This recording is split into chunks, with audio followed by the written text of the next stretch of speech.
আসসালামু আলাইকুম রহমতুল্লাহ। ভাই, আপনি দুনিয়ার জন্য কত কিছু করেন, সকাল থেকে রাত, অফিস, দোকান, পরিবার, হাজার চিন্তা। কিন্তু একটা প্রশ্ন করি, আখিরাতের জন্য আপনি সপ্তাহে অন্তত একটি দিন কিছু করেন? আল্লাহ আমাদের জন্য সপ্তাহে একটা স্পেশাল দিন রেখেছেন, জুম্মার দিন। এই একটা দিনে আপনি যা সওয়াব পেতে পারেন তা অন্য দিনে হয়তো 10 দিনে হলেও পাবেন না। কিন্তু ব্যাপার হলো, আমরা অনেকেই জানি না জুম্মার দিনে কি করা সুন্নত, কি করলে আল্লাহ খুশি হন। আজকের ভিডিওতে আমি আপনাকে বলবো জুম্মার 10টি সুন্নত একদম সহজ ভাষায়, যেন আপনি বুঝেন, মনে রাখেন আর ইনশাল্লাহ আমলে আনেন। ভিডিওটা শেষ পর্যন্ত দেখুন। 1 নম্বর, জুম্মার দিনে গোসল করা। জুম্মার দিনে গোসল করা ইসলামের একটি গুরুত্বপূর্ণ সুন্নাত। রাসূল সাল্লাল্লাহু আলাইহি ওয়াসাল্লাম জীবনে কখনোই গোসল ছাড়েননি। এটা শুধু শরীর পরিষ্কার করার নিয়ম নয়, এটা আত্মাকে প্রস্তুত করা আল্লাহর সামনে দাঁড়ানোর জন্য। হাদিসে এসেছে, যে ব্যক্তি জুম্মার দিন গোসল করে, সুন্দরভাবে অজু করে, তারপর মসজিদে যায়, মনোযোগ দিয়ে খুতবা শোনে, তার প্রতিটি কদমে 1 বছরের নামাজ ও রোজার সব লেখা হয়। ইবনে কুজাইমা 176। ভাই, ভাবুন তো, একটা গোসলের বিনিময়ে আল্লাহ আপনাকে 1 বছর ইবাদতের সওয়াব দিচ্ছেন। এটা কি আমরা হাতছাড়া করতে পারি? তাই চেষ্টা করুন, ফজরের পর থেকে জুম্মার নামাজের আগ পর্যন্ত গোসল করে নিন। এটা শুধু একটা সুন্নত না, এটা জান্নাত পথে 1 কদম এগিয়ে যাওয়া। 2 নম্বর, মিসওয়াক করা ও পরিষ্কার জামা পরা। জুম্মার দিনের আরেকটি গুরুত্বপূর্ণ সুন্নাত হলো মিসওয়াক করা ও পরিষ্কার জামা পরা।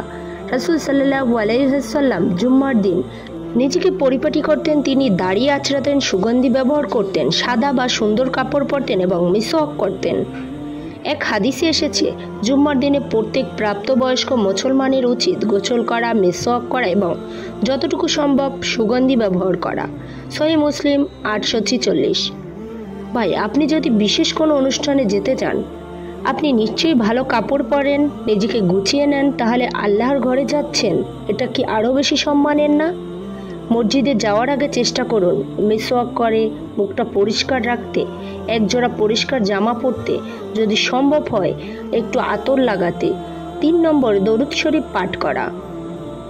জুম্মার দিনে সবচেয়ে মূল্যবান কাজগুলোর একটি হলো রাসূল সাল্লাল্লাহু আলাইহি ওয়াসাল্লাম এর উপর বেশি বেশি দুরূদ পাঠ করা। এই দিনটা এমন এক ফজিলাতপূর্ণ দিন, যে দিনে দুরূদ পাঠ করলে তার সরাসরি রাসূল সাল্লাল্লাহু আলাইহি ওয়াসাল্লামের দরবারে পৌঁছে যায়। রাসূল বলেন, তোমরা জুম্মার দিন ও রাতে আমার উপর বেশি বেশি দুরূদ পড়ো, তোমাদের দুরূদ আমার কাছে পৌঁছানো হয়। আবু দাউদ 1531। ভাই, ভাবুন তো, আপনার নামটা যদি রাসূলের সামনে পেশ করা হয়, আপনার পাঠ করার দুরূদ যদি উনি জানেন যে এই বান্দা আজ আমাকে ভালোবেসে দুরূদ পাঠ করেছে, এটা কি ছোট কোনো সম্মান? জুম্মার দিন সকালে ঘুম থেকে উঠে 10 বার, 50 বার, 100 বার, যতটা পারেন দুরূদ শরীফ পড়ুন। মসজিদে যাওয়ার পথে বসে থাকা অবস্থায়, এমনকি যখনই আপনি সময় পান, বেশি বেশি দুরূদ পড়ার চেষ্টা করুন। এই দুরূদই হতে পারে আপনার গুনাহ মাফের ও সুপারিশ পাওয়ার মাধ্যম। 4 নম্বর, সূরা কাহফ তিলাওয়াত করা। জুম্মার দিনে অন্যতম বরকতময় আমল হলো সূরা কাহফ তিলাওয়াত করা। এই সূরাটি এমন এক নূরের উৎস, যে ব্যক্তি জুম্মার দিন এটি পাঠ করে, আল্লাহ তার জন্য 1 সপ্তাহ পর্যন্ত নূর সৃষ্টি করে দেন। রাসূল সাল্লাল্লাহু আলাইহি ওয়াসাল্লাম বলেন, যে ব্যক্তি জুম্মার দিন সূরা কাহফ পাঠ করে, তার পা থেকে মাথা পর্যন্ত নূর ছড়িয়ে পড়ে, আর পরবর্তী জুম্মা পর্যন্ত তার জন্য আলো থাকবে। ভাই, আমরা তো ফোনে ঘন্টার পর ঘন্টা সময় দেই, শুধু 10 থেকে 12 মিনিট সময় লাগবে এই সূরাটি পড়তে। আপনি যদি আরবিতে পুরোটা না পারেন, তাহলে বাংলায় অর্থসহ পড়ুন, না হয় মোবাইল অ্যাপে শুনুন, কিন্তু আল্লাহর এই বিশেষ আলো থেকে নিজেকে বঞ্চিত করেন না। এই আলো শুধু চোখের দেখা আলো নয়, এটা হৃদয়ের আলো, ইমানের আলো। চেষ্টা করুন জুম্মার দিন ফজরের পর বা জুম্মার নামাজের আগে বা পরের সময় বের করে পরিবারের সাথেও এক সময় পড়তে পারেন, যাতে ঘরটাই হয়ে ওঠে আলোয় ভরা। এই সূরার বরকতই হয়তো আল্লাহ আপনার জীবনে এমন নূর দিবেন, যেটা আপনি কল্পনাও করেননি। 5, জুম্মার নামাজের আগে ভাগে মসজিদে যাওয়া। জুম্মার দিন শুধু নামাজ পড়লেই হয় না, সুন্নত হলো আগে ভাগে মসজিদে যাওয়া। রাসূল সাল্লাল্লাহু আলাইহি ওয়াসাল্লাম বলেন, যে ব্যক্তি জুম্মার দিন সর্বপ্রথম মসজিদে প্রবেশ করে সে যেন একটি উট কোরবানি করল। দ্বিতীয়, যে ব্যক্তি মসজিদে প্রবেশ করে সে যেন একটি গরু কোরবানি করল। তৃতীয়, যে ব্যক্তি মসজিদে প্রবেশ করে সে যেন একটি ছাগল কোরবানি করল। অতঃপর চতুর্থ, যে ব্যক্তি মসজিদে গেল সে যেন একটি মুরগি সদকা করল। আর পঞ্চম, যে ব্যক্তি মসজিদে প্রবেশ করল সে যেন একটি ডিম সদকা করল। দেখলেন ভাই, আপনি যত আগে যাবেন সব ততই বেশি পাবেন। আমরা অনেকেই খুতবা শুরুর ঠিক আগে যাই, কখনো কখনো রাকাতও মিস হয়ে যায়, কিন্তু এতে আমরা যে কত বড় সওয়াব হারাচ্ছি ভাবতেও পারি না। মনে রাখুন, আগে ভাগে মসজিদে যাওয়া মানে শুধু সওয়াব নয়, আল্লাহর বিশেষ রহমতের তালিকায় নিজের নাম লেখানো। 6, খুতবা মনোযোগ দিয়ে শোনা। জুম্মার খুতবা এটা শুধু একটা বক্তৃতা না, এটা নামাজেরই অংশ। অনেকে ভাবেন খুতবা চলাকালীন একটু মোবাইল চেক করলেই বা বন্ধুকে কিছু বলে দিলেই কিছু হবে না, কিন্তু হাদিস কি বলেছে? রাসূল সাল্লাল্লাহু আলাইহি ওয়াসাল্লাম বলেন, যখন ইমাম খুতবা দেয় আর তুমি যদি তোমার পাশের বন্ধুকে বলো চুপ করো, তবুও তোমার জুম্মা বরবাদ হয়ে যাবে। বুখারী ও মুসলিম। বুঝলেন ভাই, খুতবার সময় এমন কি কাউকে শাসন ও নিষেধ চুপ করিয়ে দিলেও নিজের সওয়াব চলে যায়। তাই খুতবা চলাকালে একেবারে চুপ থাকা সুন্নাত। মনোযোগ দিয়ে শোনা ওয়াজিবের কাছাকাছি। আপনি যদি ইমামের খুতবা মনোযোগ দিয়ে শোনেন তাহলে আপনি নিজেই জানবেন এই সময়টা কতটা বরকতের, কতটা হৃদয় ছোঁয়া। মনে রাখুন, খুতবা শোনা মানে আল্লাহর পক্ষ থেকে সরাসরি বার্তা গ্রহণ করা, আর একজন মুমিন কখনোই আল্লাহর বার্তা থেকে মনোযোগ সরিয়ে নেয় না। 7, বিশেষ সময় দোয়া করা। জুম্মার দিনে এমন একটা মুহূর্ত আছে যখন আপনি যা চাইবেন আল্লাহ কবুল করেন। সাহাবীরা জিজ্ঞেস করলেন, সেই সময়টা কখন? রাসূল সাল্লাল্লাহু আলাইহি ওয়াসাল্লাম ইশারা করলেন, আসর ও মাগরিবের মাঝামাঝি।